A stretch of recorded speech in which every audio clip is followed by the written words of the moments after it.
प्यारे बच्चों, पिछली वीडियो में आप लोगों ने प्राकृतिक संख्याओं के बारे में जानकारी प्राप्त करी थी और जाना था कि सम संख्याएं और विषम संख्याएं क्या होती हैं। आज हम आपको प्राकृतिक संख्याओं के अन्य रूपों के बारे में जानकारी देंगे। चलिए तैयार हो जाइए प्राकृतिक संख्याओं के अन्य रूपों के बारे में जानकारी लेने के लिए। प्राकृतिक संख्याएं वे संख्याएं होती हैं, जैसा कि आप पहले ही जान चुके हैं कि सबसे पहले चलन में जो आई थी प्राकृतिक संख्या आई थी। वे संख्याएं जो वस्तुओं को गिनने में प्रयोग की जाती हैं, उन संख्याओं को हम प्राकृतिक संख्याएं कहते हैं। विभाज्यता के आधार पर प्राकृतिक संख्याएं जो होती हैं वो 3 टाइप्स की होती हैं: भाज्य संख्याएं, अभाज्य संख्याएं, सहअभाज्य संख्याएं। भाज्य संख्याएं जिनको कि हम इंग्लिश में कंपोजिट नंबर्स कहते हैं। भाज्य संख्याएं वे संख्याएं होती हैं जिनके गुणनखंडों की संख्या 2 से अधिक होती है, जैसे 4, 6, 8, 9, 10, 12, 14, ऐसे ही आगे तक चलेंगी। अगर इन संख्याओं को आप देखें तो इन संख्याओं के गुणनखंडों की संख्या 2 से ज़्यादा आएगी। जैसे कि हम 4 की बात करें तो 4 1 से भी विभाजित होता है, 2 से भी होता है और स्वयं 4 से भी होता है। तो 4 के गुणनखंडों की संख्या 3 हो गई।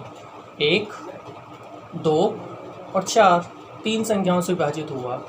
इसी प्रकार अगर हम 6 को देखें तो 6 के भी गुणनखंडों की संख्या आएगी वो 2 से ज़्यादा आएगी, क्योंकि 6 भी हमारा 1 से होता है, 2 से होता है, 3 से भी हो जाता है और 6 से भी हो जाता है।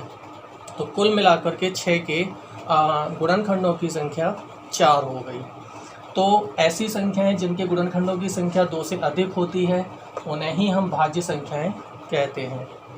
अभाज्य संख्याएं, प्राइम नंबर्स, ये वे संख्याएं होती हैं जिनके गुणनखंडों की संख्या केवल 2 ही होती है। इनको हम अभाज्य संख्याएं कहते हैं, जैसे कि 2, 3, 5, 7, 11, 13, 17 आदि। अगर आप इन संख्याओं को देखें, जैसे हम 2 को ही देखें तो 2 के केवल 2 ही गुणनखंड हैं, एक तो 1 और एक 2। अगर हम 3 की बात करें तो 3 के 2 ही गुणनखंड हैं, 1 और 3 केवल 2 से विभाजित होती है।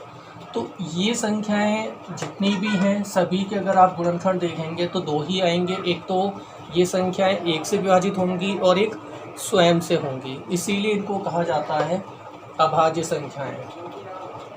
अगर हम बात करें सबसे छोटी अभाज्य संख्या की तो सबसे छोटी अभाज्य संख्या 2 होती है, और अगर हम बात करें सबसे छोटी भाज्य संख्या की तो 4 होती है। यहाँ पर आप देख रहे होंगे कि 1 को हमने ना तो भाज्य में रखा है ना ही अभाज्य में रखा है। उसकी वजह ये है कि 1 का केवल 1 ही गुणनखंड होता है, कि अभाज्य होने के लिए संख्या के 2 गुणनखंड होने चाहिए और भाज्य होने के लिए 2 से अधिक, लेकिन 1 का सिर्फ 1 ही गुणनखंड होता है। इसीलिए 1 को ना तो भाज्य में रखा जाता है और ना ही अभाज्य में। तो इस से निष्कर्ष निकलता है कि सबसे छोटी अभाज्य संख्या 2 है और सबसे छोटी अभाज्य संख्या भाज्य संख्या 4 है। यहाँ पर एक और ध्यान देने वाली बात है कि जितनी भी सम संख्या होती हैं वो सब की सब भाज्य होती हैं। सिर्फ एक संख्या ऐसी है जो सम होने के साथ साथ अभाज्य में आती है, वो है 2। यानी कि ऐसी संख्याएं जो कि सम होती हैं और सम होने के साथ साथ अभाज्य भी होती हैं, वो सिर्फ एक है और वो है 2। बाद बाकी सभी सम संख्याएं भाज्य में आती हैं। सहभाज्य संख्याएं जिनको इंग्लिश में को प्राइम नंबर्स कहते हैं। सह का मतलब होता है साथ साथ, यानी कि ऐसी 2 संख्याएं जिनका उभयनिष्ठ गुणनखंड 1 होता है, अर्थात दोनों संख्याओं का अगर मासा निकालें तो 1 आएगा। यानी कि दोनों संख्याएं अगर देखा जाए किससे विभाजित हो रही हैं तो केवल संख्या 1 से विभाजित होंगी, उसके अतिरिक्त किसी और से विभाजित नहीं हो पाएंगी।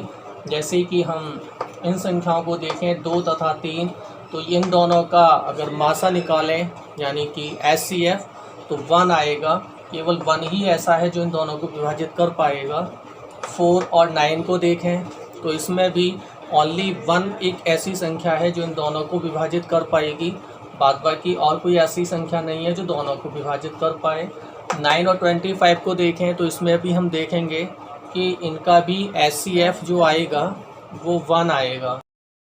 यहाँ भी एक ध्यान देने वाली बात ये है कि अगर सम अभाज्य संख्याओं की बात करें तो कभी भी दो सम संख्याएं से अभाज्य नहीं हो सकती, क्योंकि जब हम दो सम संख्याएं लेंगे तो वो कम से कम 2 से विभाजित अवश्य होंगी, जबकि सहअभाज्य होने के लिए उनका HCF 1 आना चाहिए, ना कि 2। तो सहअभाज्य संख्याओं में कभी भी सम संख्याएं दोनों नहीं हो सकती। सहअभाज्य जब भी संख्याएं ली जाएंगी वो या तो एक सम एक विषम होगी, जैसा कि यहाँ देख रहे हैं, या फिर दोनों ही विषम होंगी, दोनों सम नहीं हो सकती। अब हम कुछ महत्वपूर्ण बातें जो हमें नोट करनी है। 1 से लेकर 25 तक की अगर अभाज्य संख्याओं को हम देखें तो उनको गिनने पर उनकी संख्या 9 आती है। 1 से लेकर 50 तक की अभाज्य संख्याओं को अगर हम काउंट करें तो उनकी काउंटिंग 15 आती है। 1 से लेकर 100 तक की अभाज्य संख्याओं को अगर हम काउंट करें तो उनकी काउंटिंग 25 आती है। सम अभाज्य संख्याएं सिर्फ एक होती है, जैसा कि अभी हमने बताया, और वो होती है 2। तो प्यारे बच्चों, आज हमने जो सीखा वो सीखा कि प्राकृतिक संख्याएं अगर विभाज्यता के आधार पर देखी जाएं तो कितने प्रकार की होंगी। तो हमने देखा कि विभाज्यता के आधार पर 3 प्रकार की होंगी: भाज्य संख्याएं, अभाज्य संख्याएं और सहअभाज्य संख्याएं। भाज्य संख्याओं में वो आएंगी जिनके की गुणनखंड 2 से अधिक होते हैं। अभाज्य में केवल वही आएंगी जिनके केवल 2 ही गुणनखंड होते हैं। सहअभाज्य संख्याओं में 2 संख्याएं आती हैं, क्योंकि उनका पेयर होता है, जोड़ा होता है, बोला है सह अभाज्य, तो 7 अभाज्य होंगी।